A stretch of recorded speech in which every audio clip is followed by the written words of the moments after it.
Maths SN avec M. Roll.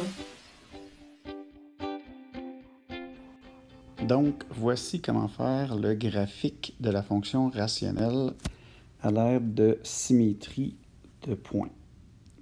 Donc, première chose, quand on va voir notre fonction, il faut placer les asymptotes. Ensuite de ça, on va choisir deux valeurs de x pour calculer les y. On va choisir une valeur qui est près de l'asymptote verticale, donc celle où x est égal à h, et un autre un petit peu plus loin de cette asymptote-là. Et une fois qu'on va avoir placé ces deux points-là, on va faire les symétries des points à l'aide des asymptotes.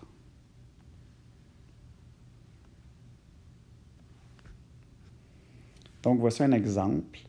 Première chose dans cet exemple-là, donc on va sortir le HK pour avoir le croisement de nos asymptotes. Et on va aller placer notre graphique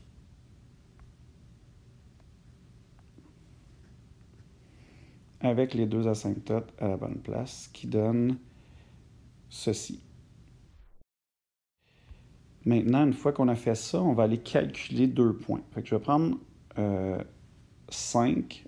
Pourquoi 5? Parce que c'est 1 dépasser l'asymptote. J'aurais pu prendre 1 avant aussi, donc j'aurais pu prendre 3.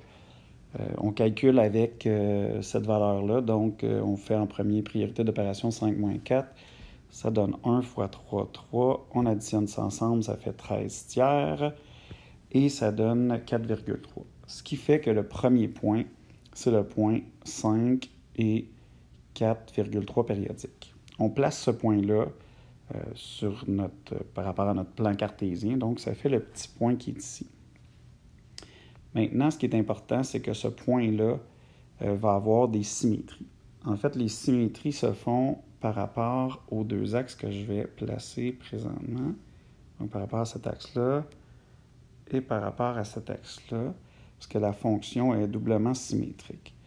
Ce qui veut dire que il va y avoir une symétrie de ce point-là ici, qui va être à peu près ici, une autre qui va être à peu près ici, une autre qui va être ici, et on a donc toutes les symétries.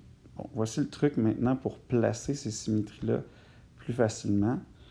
Ce que je vais faire, en fait, c'est que je vais aller faire une case. Oups, c'est pas la bonne grosseur. Je reprends un petit peu plus gros pour qu'on voit comme il faut. Donc, je fais une case sur mon asymptote et ensuite, je fais 2 tiers de case comme ça. On sait que les symétries vont se faire de la même manière, donc je vais me promener de la même chose sur l'asymptote. Donc ici, je vais faire une case sur l'asymptote et je vais faire 2 tiers de case à l'intérieur, ce qui va me donner le deuxième point. Ensuite, je vais faire une case sur l'asymptote et 2 tiers ici, donc ce qui va me donner mon troisième point, et une case sur l'asymptote et 2 tiers de case ici. Ce qui veut dire que mes 4 points qui vont être celui-là, celui-là et celui-là.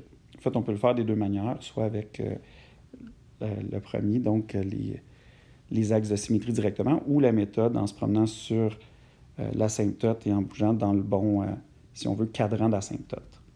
Ensuite de ça, j'ai pris 8. Pourquoi? Parce que 8 en x se trouve ici. Okay, donc, je suis un peu plus loin de mon asymptote verticale. Et je vais calculer donc 8. On fait la parenthèse en bas en premier. Donc 8 moins 4, ça fait 4 fois 3, ça fait 12. On additionne les fractions ensemble. Et ça donne le deuxième point qui est 8 et 4,83 périodiques. Je vais aller le placer sur mon plan cartésien. Et ça fait le point qui est ici en jaune. Donc ça fait 8 et 4,83. On s'entend, c'est assez précis. Et je vais refaire la même méthode pour aller placer mes autres points, c'est-à-dire 4 cases ici pour un petit bout de case là. 1, 2, 3, 4 cases ici pour un petit bout de case là. 1, 2, 3, 4 cases pour un petit bout ici. Et 1, 2, 3, 4 cases pour un petit bout ici. Et on a même trouvé le point qui était la valeur initiale par hasard.